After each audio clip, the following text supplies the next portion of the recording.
বন্ধুরা, আমরা এই সিরিয়াল নাম্বার কলমে ডেটাবেসের ভেতর নাম্বার সিকোয়েন্স সিরিয়াল অর্ডারে আনতে চাই। তার জন্য প্রথম নাম্বারটি লিখে কন্ট্রোল ধরে ড্র্যাগ করলে পরেও সিরিয়াল অর্ডারে পেতে পারি, অথবা দুটো নাম্বার যার ব্যবধান আমরা চাইছি পরপর রোয়ের মধ্যে লিখে আমরা যদি সিলেক্ট করে সেটাকে ড্র্যাগ করি তাহলেও দেখতে পাচ্ছি আমরা সেই সিকোয়েন্সেই নাম্বার পেতে পারি। এটা না করে আমরা অল্টারনেট উপায় ব্যবহার করতে পারি। তার জন্য আমার চ্যানেলটি লাইক, কমেন্ট, সাবস্ক্রাইব অবশ্যই করবেন। নতুন যে ফর্মুলার মাধ্যম দিয়ে আমরা আনতে পারি এই অপশনটি, সেটি হলো সিকোয়েন্স ফর্মুলা।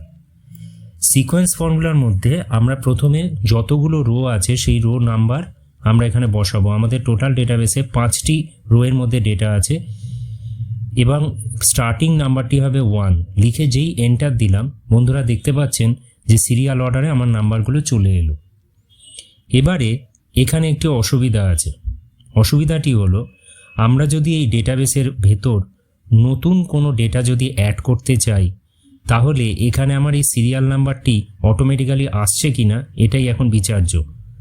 দেখা গেল যে আমার কিন্তু সিরিয়াল নাম্বারটি অটোমেটিক্যালি এলো না, মানে আমার কিন্তু এখানে এটা ফুললি ডাইনামিক হলো না। তাহলে উপায় হলো, যে ফর্মুলাটি আমরা করেছি সেখানে যে রোটাকে কাউন্ট করছি সেই কাউন্টিংটা আমরা ডিরেক্টলি স্ট্যাটিক ভ্যালু না লিখে এটাকে এখানেই আমরা ডাইনামিক করে দেব।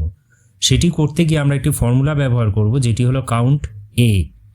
কাউন্টের মাধ্যম দিয়ে টোটাল নাম্বার অফ রো যে কোনো একটি কলমকে সিলেক্ট করে বলে দিলাম এবং স্টার্টিং নাম্বার বলে দিলাম 1। এবার যেই এন্টার দিলাম রেজাল্ট এলো, কিন্তু একটি প্রবলেম এলো যে অটোমেটিক্যালি ব্ল্যাঙ্ক রোয়ের মধ্যে আমার 6 নম্বর বা নতুন নাম্বার এসে গেছে, যেটা আমার প্রয়োজন নেই।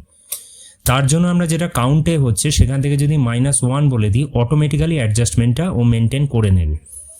এইবারে যদি আমরা এখানে নতুন কোনো ডেটা অ্যাড করি তাহলে অটোমেটিক্যালি দেখতে পাচ্ছি যে সেখানে আমার কিন্তু সিরিয়াল নাম্বার অটোমেটিক্যালি চলে আসছে। দ্যাট মিনস আমার যে ডেটাবেসের মধ্যে সিরিয়াল নাম্বারটি সেটা কিন্তু ফুললি ডাইনামিক।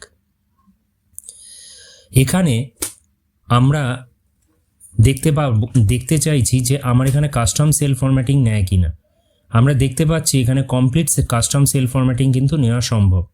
বন্ধুরা, অবশ্যই আমার চ্যানেলটি সাবস্ক্রাইব করবেন, লাইক করবেন, শেয়ার করবেন এবং সমস্ত ভিডিও পেতে অল বাটনে ক্লিক করবেন। ধন্যবাদ।